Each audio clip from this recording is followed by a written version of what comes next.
चंद्रयान-3 के विक्रम लैंडर और प्रज्ञान रोवर के फिर से जगने की सबको उम्मीदें हैं।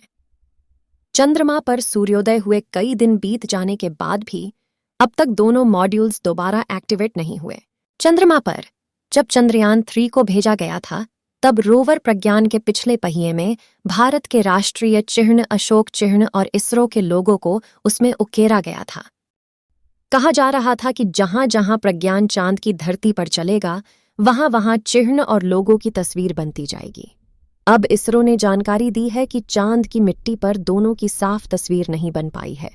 हालांकि यह भी एक खुशखबरी है और इसे इसरो अच्छे संकेत मान रहा है, क्योंकि यह दक्षिणी ध्रुव क्षेत्र में चंद्रमा की मिट्टी के गुणों को समझने के लिए एक नया संकेत दे रहा है। टाइम्स ऑन ऑफ इंडिया से बात करते हुए इसरो के चेयरमैन एस सोमनाथ ने कहा, आप सही हैं, अस्पष्ट प्रतीक चिह्न और लोगों के निशान ने एक नई समझ दी है।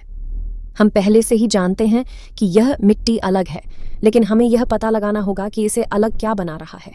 चंद्रमा की मिट्टी धूल भरी नहीं, बल्कि ढेलेदार है। इसका मतलब है कि कोई चीज मिट्टी को बांध रही है। ऐसे में हमें यह स्टडी करने की जरूरत है कि आखिर वह क्या चीज है जो कि चांद के दक्षिणी ध्रुव की मिट्टी को बांध रहा है। छाप छोड़ने वाली उभरी हुई तस्वीरों का परीक्षण ISRO satellite integration and test establishment ISITE द्वारा बनाए गए चंद्र मृदा सिमुलेंट LSS पर किया गया था। LSS को अमेरिका के अपोलो कार्यक्रम द्वारा एकत्र किए गए चंद्रमा के मिट्टी के नमूनों से मेल खाने के लिए विकसित किया गया था। इसरो चीफ एस सोमनाथ ने यह भी बताया है कि यह निश्चित नहीं है कि चंद्रयान-3 के प्रज्ञान और विक्रम से संपर्क कब स्थापित होगा। इसरो ने एक अपडेट साझा करते हुए कहा कि उसने विक्रम लैंडर और प्रज्ञान रोवर के साथ कम्युनिकेशन स्थापित करने के प्रयास किए ताकि उनकी जागने की स्थिति का पता लगाया जा सके, लेकिन अभी तक उनसे कोई संकेत नहीं मिला है। अंतरिक्ष एजेंसी ने कहा कि वह संपर्क स्थापित करने के प्रयास जारी रखेगी।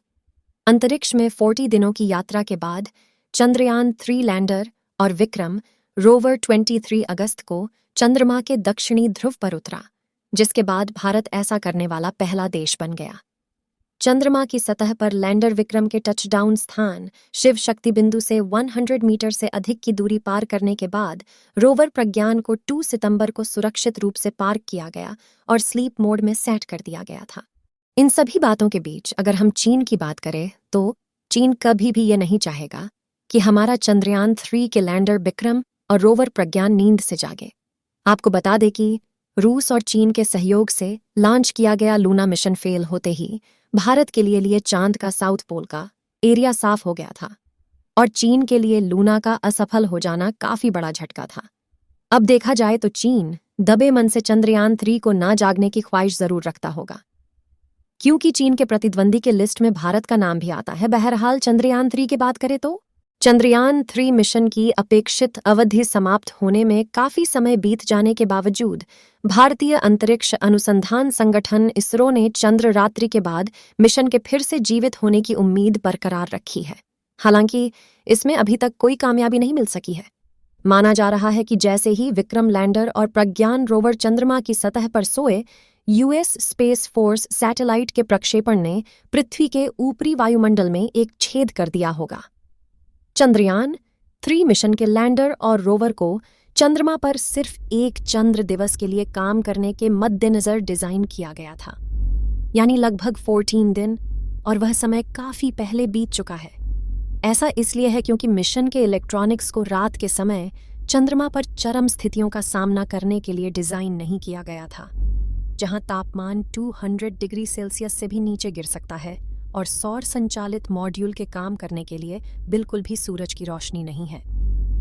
दिलचस्प बात यह है कि अगर रूस का लूना 25 चंद्रमा पर सॉफ्ट लैंडिंग करने में कामयाब होता तो उसका प्रदर्शन काफी बेहतर होता। रूसी मिशन को प्लूटोनियम रेडियो आइसोटॉप डिवाइस के साथ डिजाइन किया गया था, जो परमाणु बैटरी जैसा कुछ था। वह परमाणु बैटरी गर्मी उत्पन्न कर सकती है, जो उपकरणों को कम तापमान में भी जमने से बचा सकती है। चंद्रयान-3 मिशन में ऐसी कोई सुविधा न होने के बावजूद इसरो को अब भी उम्मीद है। मिशन के उद्देश्य पूरे होने के बाद अंतरिक्ष एजेंसी ने लैंडर और रोवर के जीवन काल को बढ़ाने का प्रयास करने का मौका लेने का फैसला किया था। उन्होंने सूर्यास्त से थोड़ा पहले सभी उपकरणों को बंद कर दिया और उन्हें स्लीप मोड में डाल दिया। इस बात की थोड़ी संभावना थी कि यदि बैटरियां पूरी तरह से चार्ज होतीं तो वे चंद्र रात में जीवित रहने के लिए उपकरणों को पर्याप्त गर्म रखने में सक्षम हो सकती थीं। जब चंद्रयान 3 मिशन के मॉड्यूल चंद्रमा पर सो रहे थे, तब उसके बहुत करीब कुछ बहुत दिलचस्प घटित हुआ। अमेरिकी अंतरिक्ष बल उपग्रह के प्रक्षेपण ने आयनमंडल में एक छेद कर दिया हो सकता है, जो पृथ्वी के ऊपरी वायुमंडल का हिस्सा है। टेक्सास स्थित निजी अंतरिक्ष प्रौद्योगिकी फर्म फायरफ्लाई एरोस्पेस ने 14 सितंबर को स्पेस फोर्स के लिए विक्टस नॉक्स उपग्रह लॉन्च किया। स्पेस वेदरकॉम की रिपोर्ट के अनुसार लॉन्च के बाद एक सफेद प्रकाश आकाश के एक बड़े क्षेत्र में फैल गया। इस शंकु के फीका पड़ने के बाद हल्की लाल चमक थी, जो रॉकेट द्वारा आयन मंडल में छेद करने के कारण हो सकती थी। अंतरिक्ष अभियान में बड़ी छलांग लगाते हुए 23 अगस्त को भारत का चंद्र मिशन चंद्रयान 3 चंद्रमा के दक्षिणी ध्रुव पर उतरा, जिससे देश चांद के इस क्षेत्र में उतरने वाला दुनिया का पहला तथा चंद्र सतह पर सफल सॉफ्ट लैंडिंग करने वाला दुनिया का चौथा देश बन गया। चंद्रमा पर चंद्रयान 3 के लैंडिंग स्थल का नाम शिव शक्ति पॉइंट रखा गया है और 23 अगस्त का दिन राष्ट्रीय अंतरिक्ष दिवस के रूप में मनाया जाएगा। इसी तरह से चंद्रमा की सतह पर जिस स्थान पर चंद्रयान 2 ने 2019 में अपने पदचिह्न छोड़े थे, उसे तिरंगा पॉइंट नाम दिया गया है। तो ये थी दोस्तों अभी तक के चंद्रयान 3 से जुड़े कुछ खास अपडेट, जिसको लाया था हमारे चैनल एक्सो प्लैनेट टीवी ने। और भी ऐसी न्यू अपडेट के लिए हमारे चैनल को सब्सक्राइब करें और वीडियो को लाइक करें, शेयर करें। धन्यवाद। जय हिंद। वीडियो देखने के लिए एक बार फिर से थैंक यू।